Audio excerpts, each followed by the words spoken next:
Hello बच्चों, आज हम स्टार्ट करेंगे total internal reflection.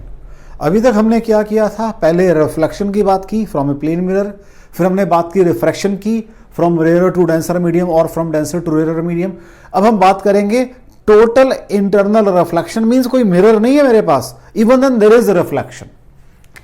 So what it says कि अगर सपोज आपके पास ये एक बाउंड्री है, उसके नीचे का मीडियम सपोज कर लीजिए डेंसर है और उसके नीचे का मीडियम सपोज कर लीजिए रेयरर है। सॉरी, ऊपर का मीडियम क्या है? रेयरर है। मैंने कहा ये कोई ऑब्जेक्ट है तो क्या यहां से रे गोज अनडेविएटेड? ऐसे ही होगा।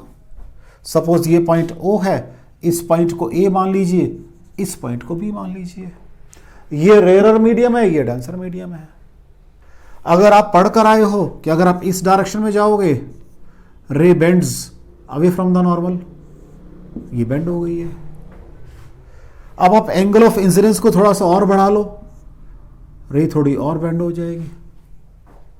इसको नाम दे सकते हो आप A1, इसको नाम दे सकते हो आप B1, इसको नाम दे सकते हो A2, इसको नाम दे सकते हो B2। अब आप एंगल ऑफ इंसिडेंस को और बढ़ा लीजिए तो एक से आएगी कि ये आपकी रिफ्रैक्टेड रे हो जाएगी। So this is your suppose A3, this is your B3. If angle of incidence is further increased तो क्या होगा? टोटल इंटरनल रिफ्लेक्शन हो जाएगा। मींस रे आपकी डेंसर टू डेंसर मीडियम आ जाएगी। अब इसके सबसे पहले बेसिक कंडीशन तो ये है कि ये जो टोटल इंटरनल रिफ्लेक्शन का फिनोमिनन है ये तभी होगा जब आपका मीडियम डेंसर से रेयर में जाने की रे आपकी कोशिश कर रही होगी। जब रेयर टू डेंसर कभी नहीं होगा, डेंसर टू रेयर वाले केस में होगा कि जब आपकी रे डेंसर से रेयर में जाने की कोशिश कर रही है और उसका जो एंगल है, ये वाला जो सिचुएशन है, ये एंगल, इसको बोलते हैं क्रिटिकल एंगल C। इससे अगर बड़ा है तो रे आपकी मीडियम में वापस आ जाएगी, अगर एंगल छोटा है तो बाहर जाती रहेगी। So this is suppose your A4, this is your B4। ये जो एंगल है जहां पर 90 डिग्री का एंगल ऑफ रिफ्रैक्शन है, या मैं ऐसा, ठीक है, ये जो एंगल है जहां पर 90 डिग्री का एंगल ऑफ रिफ्रैक्शन है, उस एंगल को क्या बोलते हैं? क्रिटिकल एंगल बोलते हैं। इस पॉइंट पे एंगल को क्या बोलते हैं बच्चा जी? क्रिटिकल एंगल बोलते हैं। क्यों क्रिटिकल क्यों वर्ड लगाया? इससे पहले रिफ्रैक्शन है, इसके बाद रिफ्लेक्शन है। तो लगाएं स्नेल्स लॉ। सपोज कर लीजिए डेंसर मीडियम का रिफ्रैक्टिव इंडेक्स म्यू डी है और रेयर मीडियम का म्यू आर है। लगाओ स्नेल्स लॉ, तो क्या बन जाएगा? Mu D into sine of C mu R into sine of 90 degree. यही बनेगा बच्चा जी। What is sine C is equal to mu R by mu D. It can be written as 1 upon mu d by mu r. What is mu d by mu r? Refractive index of denser medium with respect to rarer medium. Refractive index of denser medium with respect to rarer medium. मुझे sin C की ये वाली shape याद करनी है, ये वाली shape, ये याद करनी है अभी। 1 upon refractive index of denser medium with respect to rarer medium, that is equal to sin C, 1 upon।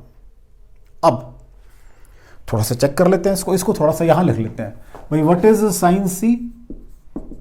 1 upon refractive index of denser medium with respect to rarer medium। ये स्टैंडर्ड फॉर्म है भाई, this is a standard form. मैं इसको ऐसे भी कर सकता था, यहां भी mu R D R by D, लेकिन नहीं, ये स्टैंडर्ड फॉर्म ये है। That is the standard form. ठीक है, अब थोड़ा सा कोशिश करते हैं इसको और एनालाइज करने की। इसको यहां से रब कर लेते हैं। वो मैंने शेप वहां लिख ली बच्चा, इसकी लिख ली है। अब डिफरेंट फेजेस पे बात करते हैं और वही आपकी प्रॉब्लम भी बन जाएंगी छोटी छोटी। Number 1, for glass air interface, glass air interface, glass air interface. What is mu glass? 1.5 और 3/2 एक ही बात है. What is mu air is equal to 1. So what will be sin C? Refractive index of glass with respect to air, क्योंकि denser with respect to air यही होता है, is equal to 1 upon क्या होगा ये glass 3/2 divided by 1. सॉल्व करके कितना आ जाएगा 2/3 आ जाएगा. मीन्स 0.66. तो व्हाट इज साइन सी?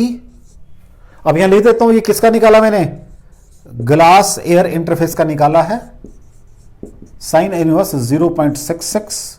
अगर मैं इसको निकालता हूं, ये आ जाता है मेरे पास रफली 42 डिग्री. रफली नॉट एग्जैक्टली, रफली 42 डिग्री. वैसे तो ये 41 पॉइंट समथिंग बता, लेकिन 42 डिग्री. सेकंड, अगर मेरे पास वाटर एयर इंटरफेस, जैसे ये काम किया मैंने, वाटर एयर इंटरफेस, तब क्या होगा भाई? क्रिटिकल एंगल, या किस एंगल के बाद टोटल इंटरनल रिफ्लेक्शन होगा? एक ही बात है ना भाई, क्रिटिकल एंगल ये निकाल रहा हूं मैं, इसके बाद हो जाएगा बस टोटल इंटरनल रिफ्लेक्शन. तो what is mu water is equal to 4/3. What is mu air is equal to 1. What is the sin of C is equal to mu water और air is equal to mu water पहले आएगा भाई, ऊपर 4/3 आएगा by 1. Solve करके 3/4 आ जाएगा, 0.75 आ जाएगा. तो थोड़ा सा बड़ा हो गया भाई. What will be your C किसका है भाई? ये वाटर एयर का है. ये water air interface sine inverse कितना आएगा भाई? 0.75 आएगा. ये बन जाएगा रफली 49 डिग्री. रफली नॉट एग्जैक्टली 48 पॉइंट समथिंग है, 49 डिग्री कर दिया. Third case, there can be water glass interface. अब वाटर ग्लास में क्या है कि वाटर का 4/3 है, ग्लास का 3/2 है. वाटर रेयर है, ग्लास डेंसर है. So what is mu water? पढ़ा मैंने अभी 4/3. What is mu glass is equal to 3/2. तो कौन सा बड़ा है? ये वाला बड़ा है, ये डेंसर है. तो what is sine C is equal to mu denser to rare. तो यहां क्या बन जाएगा? ग्लास टू वाटर बन जाएगा. यहां पर glass to water is equal to, पहले ग्लास का आएगा 3/2 अपॉन 4/3. सॉल्व करके क्या बन जाएगा भाई? ये हाँ जी 9/8, 8/9 बन जाएगा. 8/9. ठीक है जी. व्हाट इज सी? अब क्या हो जाएगा? ये water glass is equal to sine inverse 8/9 is equal to रफली 0.9 आ जाएगा. 9 9 से 81, रफली 0.9. तो ये बन जाएगा sine inverse, sorry, this is your is equal to sine inverse 0.8. इसको थोड़ा सा ऊपर लिख रहा हूं भाई मैं, 4/3 sine inverse 0.81 is equal to रफली आ जाएगा ये 63 डिग्री. रफली 63 डिग्री. अब यहां से कुछ इंफॉर्मेशन भी ड्रॉ करूंगा मैंने वैसे ही नहीं किया ये काम आपके लिए. अगर 1 अपॉन ये जो रिफ्रैक्टिव इंडेक्स है, ये यहां 3/2 था, यहां कितना है? यहां 4/3 है. 3/2 चेक करो कितना है भाई? 3/2 बराबर है 1.5. 4/3 बराबर है 1.33. और यहां कितना है? 9/8. और 9/8 कितना है? 1.1. इस फैक्टर की बात कर रहा हूं मैं, इस फैक्टर की बात कर रहा हूं मैं, इस फैक्टर की बात. जब तो फर्स्ट इंटरफेस है वो ये फैक्टर है, सेकंड में ये, वो तो उल्टा करके लिखा ना वहां तो मैंने, और थर्ड में ये है. इट मींस जैसे जैसे ये factor refractive index of denser medium with respect to rare medium कम हो रहा है, क्रिटिकल एंगल बढ़ रहा है. चेक कर लो. पहले 42 डिग्री आया यहां पर, फिर 49 डिग्री आया है, और फिर 63 डिग्री आया. ये 7 का टेबल है. 7 6 42, 7 7 49, और 7 9 7 8 नहीं है बीच में. क्यों नहीं है? उसका भी कारण है, चेक कर लो. ये 0.66 था, 0.66 में रफली 9 ऐड किया, कितना बन गया? 0.75 बन गया। ठीक है जी, चेक कर लो। और फिर लगता तो यही है, लेकिन साइन एंगल के अंदर तो मुझे एंगल के हिसाब से बात करना है। तो ये 6 का 7 6 है, ये 7 7 है, और ये 7 9 है। कोई डाउट हो बच्चा? देख लो बच्चों जी, कोई डाउट हो?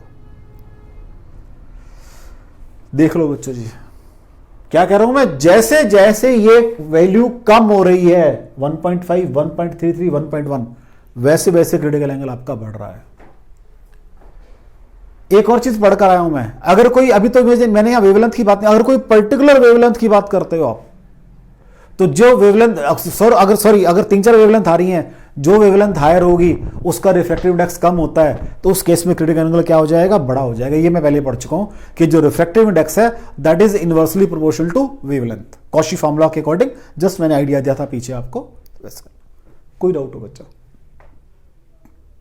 अब न्यूमेरिकल करेंगे थोड़ा और क्लियर हो जाएगा ये। अब न्यूमेरिकल करेंगे थोड़ा सा और क्लियर हो जाएगा। ठीक है,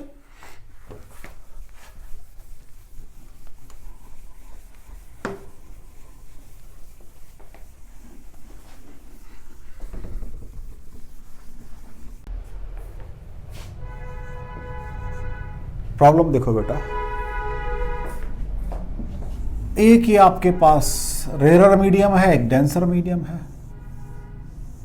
ये नॉर्मल प्लॉट कर दिया मैंने इसके ऊपर। एक रे ऑफ लाइट आ रही है आपकी रेयर मीडियम से डेंसर मीडियम में। पहली बात तो टोटल इंटरनल रिफ्लेक्शन होगा नहीं भाई, यहां पर होगा नहीं।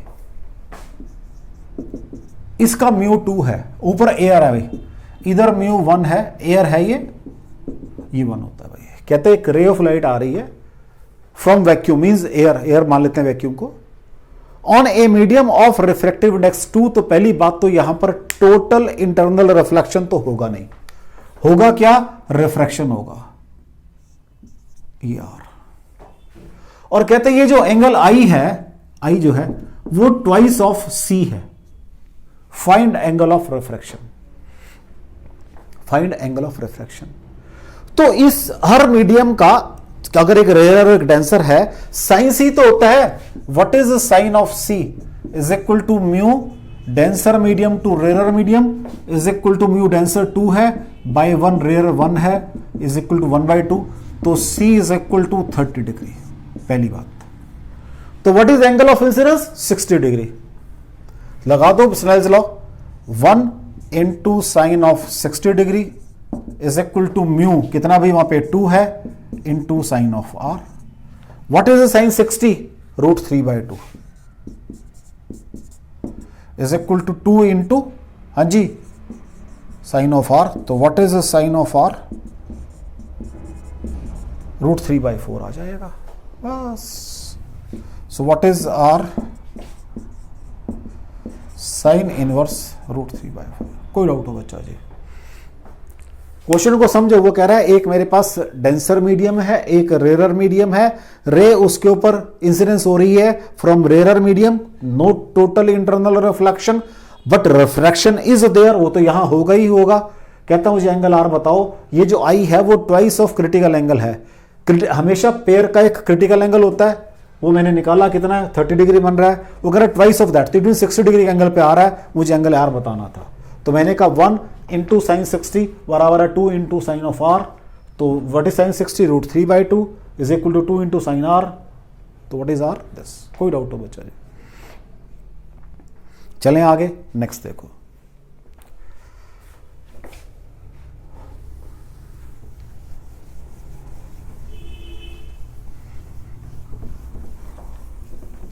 अब नेक्स्ट क्वेश्चन में वो क्या कह रहा है, इसी से ऑलमोस्ट इसी से रिलेटेड एक क्वेश्चन है, उसी को मैं आगे एक्सटेंड कर रहा हूं। नेक्स्ट क्वेश्चन में देखो बेटा, कहता है एक ये डेंसर मीडियम है नीचे और ऊपर वो आपका रेयर मीडियम है। एक रे ऑफ लाइट आ रही है, रिफ्लेक्ट हो रही है, रिफ्लेक्शन तो होती है। तो मैं अभी तक, क्योंकि रिफ्रैक्शन और रिफ्लेक्शन दोनों होंगे, तो मैंने दोनों को अलग अलग स्टडी किया है। इसमें कहता है रिफ्रैक्टेड रे भी होगी, दिस इज योर रिफ्रैक्टेड रे। तो ये एंगल R है भाई, ये एंगल I है, ये एंगल भी I होगा। ठीक है,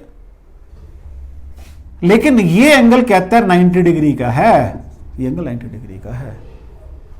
इस मीडियम का रिफ्रैक्टिव इंडेक्स बताओ कितना है, इस मीडियम का रिफ्रैक्टिव इंडेक्स बताओ कितना है। लगाओ जी यहां पर स्नेल्स लॉ। यहां पर क्या होता है भाई, बाहर तो एयर है, 1 into sine of I is equal to mu into sine of R. ये तो मेरा फॉर्मूला है रिफ्रैक्टिव इंडेक्स का, ये तो फॉर्मूला है मेरा स्नेल्स लॉ के अकॉर्डिंग। यहां से म्यू आ सकता है, लेकिन जब ये दोनों पता होंगे तभी तो आएगा। अब ये लाइन का एंगल है R plus I plus 90 is equal to 180 degree, और यहां से आ जाएगा R is equal to 90 minus I आ जाएगा। चेक कर लो, लगा दो यहां पर। Sine of I is equal to mu sine of 90 minus I. ठीक है जी, तो कॉस आई बन जाएगा what is mu tangent of I. ये इस मीडियम का रिफ्रैक्टिव इंडेक्स मैंने निकाल लिया, निकल गया। ठीक, कहता है अब इस पेयर का क्रिटिकल एंगल बताओ, कहता मुझे अब, क्योंकि मैंने कहा जब भी रेयर और डेंसर मीडियम होंगे उस पेयर का क्रिटिकल एंगल होता है, ध्यान रखना, अकेले मीडियम का नहीं होता, उस पेयर का क्रिटिकल एंगल होता है। अब इस पेयर का क्रिटिकल एंगल बताओ, वो मेरा फॉर्मूला ये है, what is the sine of C mu denser medium with respect to rare medium is equal to 1 upon mu denser by mu rare is equal to what is mu denser tangent I, mu rare कितना है 1 है, तो 1 upon ten I कितना बन जाएगा, cot I बन जाएगा। Sine C is equal to cot of I, what is C sine inverse cot of I. कोई डाउट हो बच्चा जी, कोई डाउट हो बच्चा जी, कोई डाउट हो बच्चा जी। पहले वो कहता है एक ये मेरे पास फ्रॉम रेयर मीडियम एक इंसिडेंस रे है, तो टोटल इंटरनल रिफ्लेक्शन तो होगा नहीं, प्लेन रिफ्लेक्शन तो होगा, वो तो अपना उस रूल वाला तो होगा ना वो तो ये रिफ्लेक्टेड रे है और ये आपकी ट्रांसमिटेड रे है। जब डेंसिटी टू रेयर जाती है फिर वहां टोटल इंटरनल रिफ्लेक्शन होता है, रिफ्रैक्शन नहीं होता वहां पर। तो कहता है ये दोनों एंगल बराबर होंगे, ये एंगल आर होगा, ये एंगल कहता है बीच का 90 डिग्री है। ऐसे वो सिस्टम यू कैन से रे आपकी रिफ्लेक्ट और रिफ्रैक्ट हुई है। तो जब ये सिचुएशन आ गई है तो मैंने कहा यहां स्नेल्स लॉ लगाओ, पहले मैंने ये लगाया फिर ये रखा, ये पहले मैंने उस मीडियम का जो नीचे वाला मीडियम था उसका रिफ्रैक्टिव इंडेक्स निकाला मैंने। ठीक है जी, वो मुझे नहीं पता था। अब कहता है इस पेयर का क्रिटिकल एंगल बताओ, तो मैंने क्रिटिकल एंगल का फॉर्मूला लगा दिया, डेंसर टू रेयर, ये रूल है मेरा, तो mu D by mu R, mu denser tangent I है, म्यू आर 1 है, तो मेरे पास क्या आ गया है, ये critical angle for the given pair आ गया। कोई डाउट हो बच्चों, कोई डाउट हो? चलें आगे, नेक्स्ट देखो।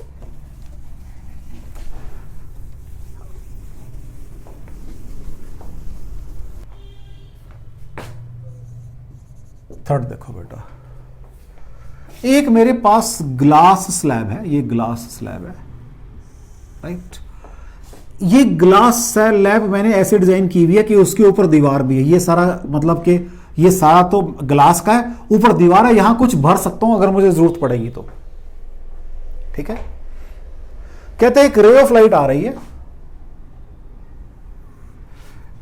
एक रे ऑफ लाइट आ रही है from glass to air at critical angle, critical angle पे आ रही है अभी, तो ये आपका क्रिटिकल एंगल ऐसे आ रही है, दिस इज सी, ये दिया हुआ मुझे।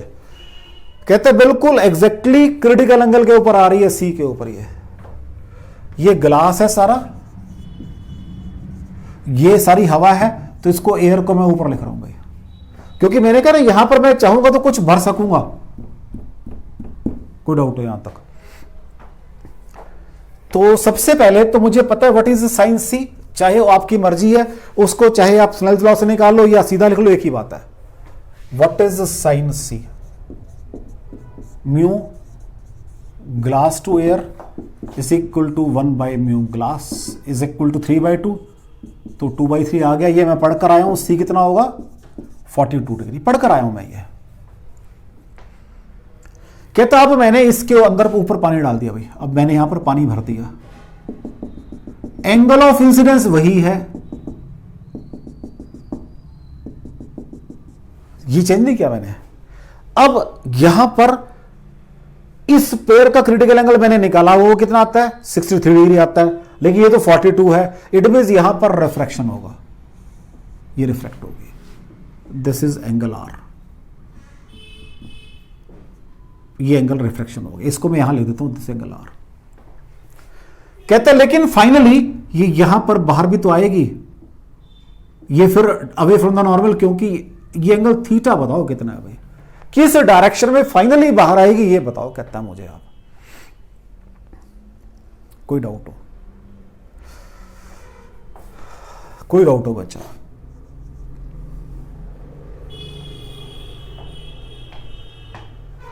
कोई डाउट हो बच्चा जी? चलें आगे।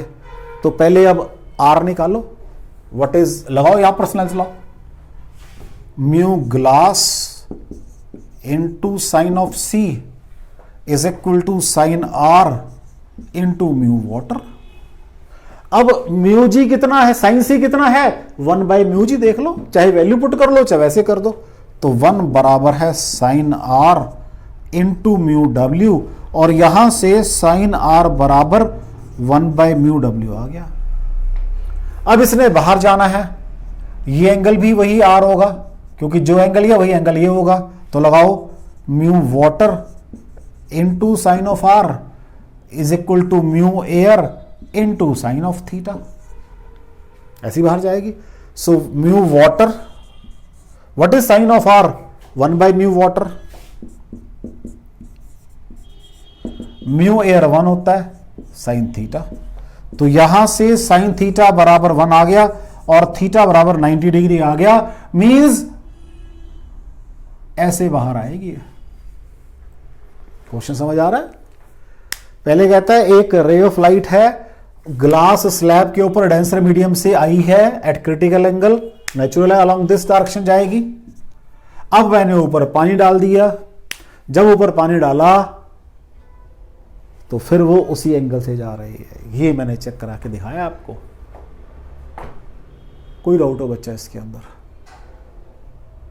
कोई डाउट हो बच्चा जी इसके अंदर आपको? चलें आगे, बहुत बढ़िया क्वेश्चन था ये, देख लो बच्चा जी।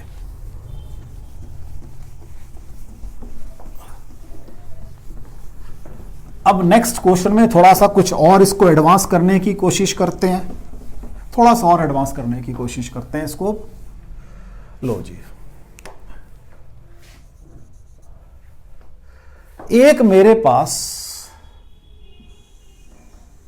ये ऐसे रेक्टेंगुलर शेप में है, ठीक है बच्चा जी, इसको यहां से ज्वाइन किया, इसको यहां से ज्वाइन किया, ये एंगल 90 डिग्री का है भाई, तो इट मींस ये एंगल 45 डिग्री, ये एंगल भी 45 डिग्री। कहता है एक रे ऑफ लाइट सीधी आई और सीधी यहां से बाहर निकल गई, ठीक है, ये μ1 है, ये μ2 है, ये μ3 है, μ1 μ2 μ3 का रिलेशन बताओ, कहता है आपको।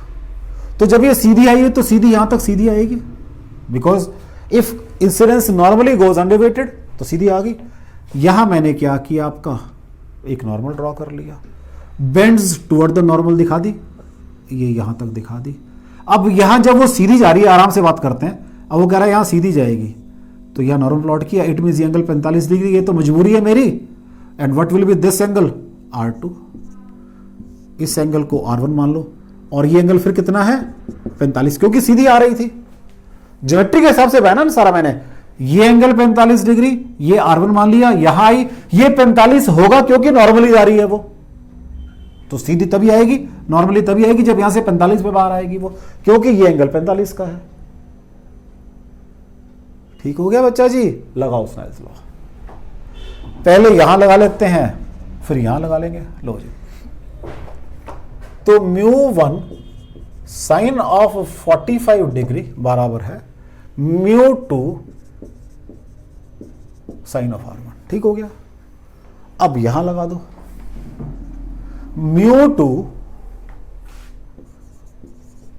साइन ऑफ R2 बराबर है म्यू 3 साइन ऑफ 45 डिग्री। ठीक हो गया जी।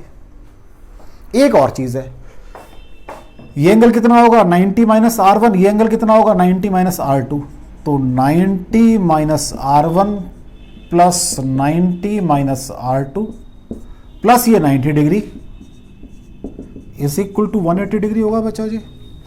और अब आपकी मर्जी है, यहां से R1 निकालो या R2, चलो R2 निकाल देता हूं, और 90 माइनस R1 बराबर है R2। ठीक हो गया, क्योंकि देखो ना ये रख लिया मैंने, ये 90 कट गए तो चल R2 आ गया था, वैल्यू पुट कर दो। पहले μ1 by √2 is equal to μ2 sine R1। ठीक है जी। Next μ2 sine R2, 90 minus R1 sine of 90 minus R1 बराबर है μ3 बाई √2। पहले इससे निकालो साइन R1, तो what is sine R1 is equal to μ1 by √2 μ2। Next से निकालो, इससे निकाल दो cos R1, μ3 बाय √2 μ2।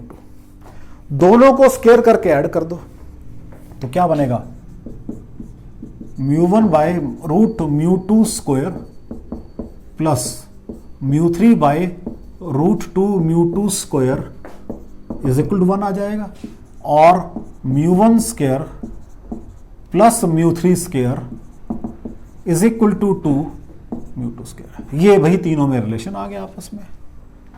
वो क्या कह रहा है, एक रे मेरे पास सीधी आई इस फेस के ऊपर और वहां से सीधी बाहर निकल गई, ये सीधी बाहर निकल गई, ये मेरी ज्योमेट्री है, ये μ1 है, ये μ2 है, ये μ3 है। तो जब रे सीधी आएगी गोज ऑन डेविटेड, यहां नॉर्मल प्लॉट करूंगा, ये एंगल 45 का बनेगा, अंदर मैंने R1 मान लिया। अब ये रे यहां आई, यहां फिर जब सीधी आ रही है तो बहरहाल एंगल 45 होगा, तभी सीधी जा पाएगी वो, अदरवाइज तो पॉसिबल नहीं है। तो जब वो सीधी जा रही है तो मैंने एंगल अंदर R2 मान लिया। अब ये R2 है, ये R1, तो बचा हुआ एंगल ये 90 माइनस R1, ये एंगल 90 माइनस R2, ये 90, यहां से R2 निकाल दिया, R2 को यहां पुट किया और ये कैलकुलेशन कर दी। कोई डाउट हो बच्चा? चलें आगे, नेक्स्ट देखो।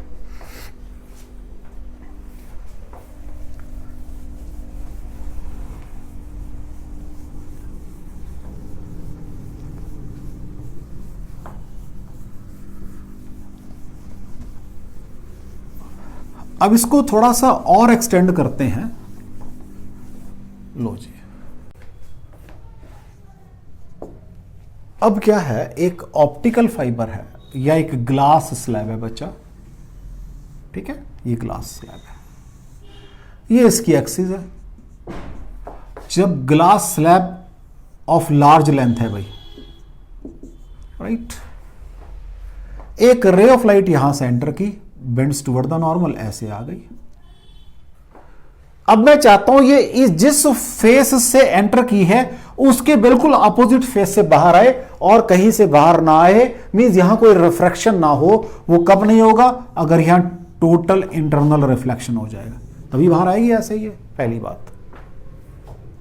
ये एंगल थीटा भी सपोज कर लो, तो ये एंगल R होगा, ये एंगल 90 माइनस R होगा।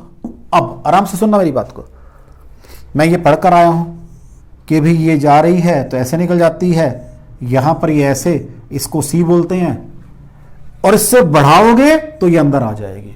It means 90 minus R should be greater then C, पहली कंडीशन।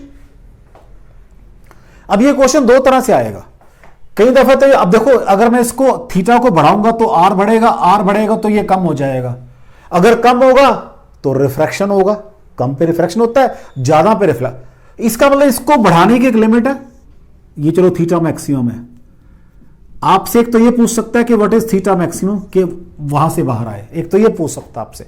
मैंने क्या कहा, अगर थीटा बढ़ाओगे तो ये R बढ़ेगा, R बढ़ेगा तो 90 माइनस R कम हो जाएगा, तो ये टोटल इंटरवल से इधर आ जाएगा, रिफ्रैक्शन स्टार्ट हो जाएगी, मींस लाइट से यहां से भी बाहर आएगी। तो थीटा की एक लिमिट है, एक लिमिट तक इसको बढ़ा सकता हूं थीटा को मैं, लिमिट।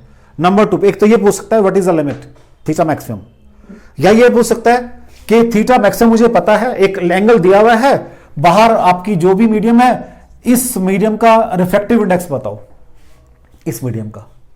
दो तरह से क्वेश्चन आता है ये, तुम्हें तरीका दोनों को सॉल्व करने का एक ही है। तुम्हें इसको सॉल्व करता हूं। मैंने कहा सबसे पहले आप, ये आ गया यहां से, दोनों तरफ साइन लगा दो। Sine 90 minus are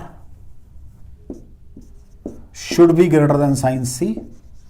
sign C मुझे इस पेयर का निकालना आता है, तो that is cos of R greater than sine C. इस पेयर का निकालना, ये डेंसर बाय रेयर, ठीक है जी। तो 1 अपॉन होता है, तो सॉल्व करके आ जाएगा μ1 बाय μ2। कोई डाउट हो बच्चा? क्योंकि sine C 1 divided by μ2 upon μ1 यहां निकाल देता हूं। चलो यहां पे what is sine C for this pair, mu upon denser by rare is equal to 1 upon μ2 by μ1।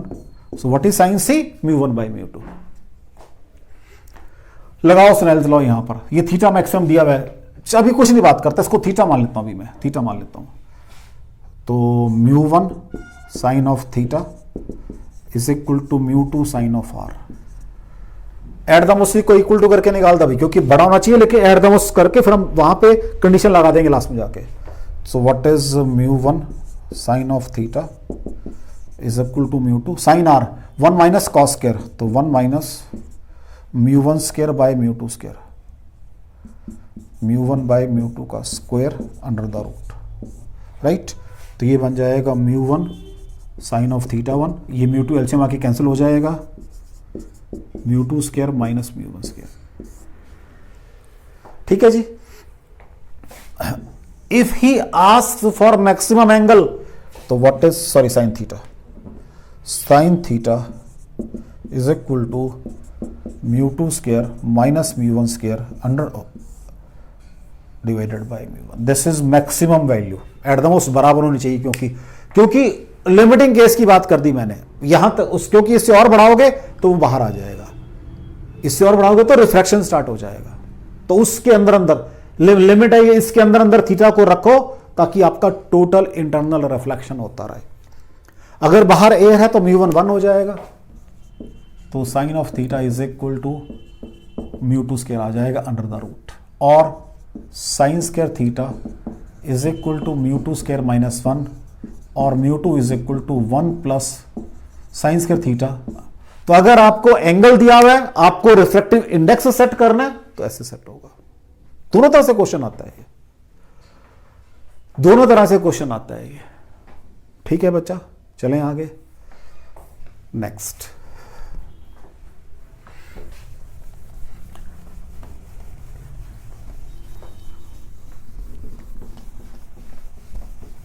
अब हम इस टोटल इंटरनल रिफ्लेक्शन के कंसेप्ट को एक और पॉइंट ऑफ व्यू से देखते हैं और फिर बात करते हैं।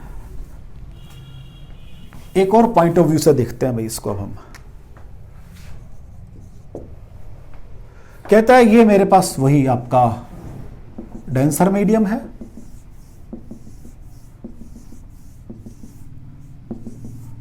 नीचे मैंने एक बल्ब लगाया हुआ है, इलेक्ट्रिक बल्ब, उसमें से रे जो आ रही है गोज अनडेविएटेड आउट आउट। अब ये यहां आ गई। ऐसे ही इधर भी ये सिचुएशन होगी बेटा जी। इसका मतलब सिर्फ इस स्फेरिकल सरफेस में से रेडिएशन बाहर आएंगे। इसका एरिया बताओ, अगर ये डेप्थ 2√7 मीटर हो, इसका एरिया बताओ। हाँ जी, एरिया कैसे निकलेगा? जब मुझे ये आर पता होगा, तो पाई आर स्क्वायर एरिया होता है। दिस इज क्रिटिकल एंगल, ये मुझे निकालना आता है वाटर का। तो what is sine C, 1 upon mu water upon air, 1 upon 4/3 is equal to 3/4। Sine C निकालना आता है मुझे।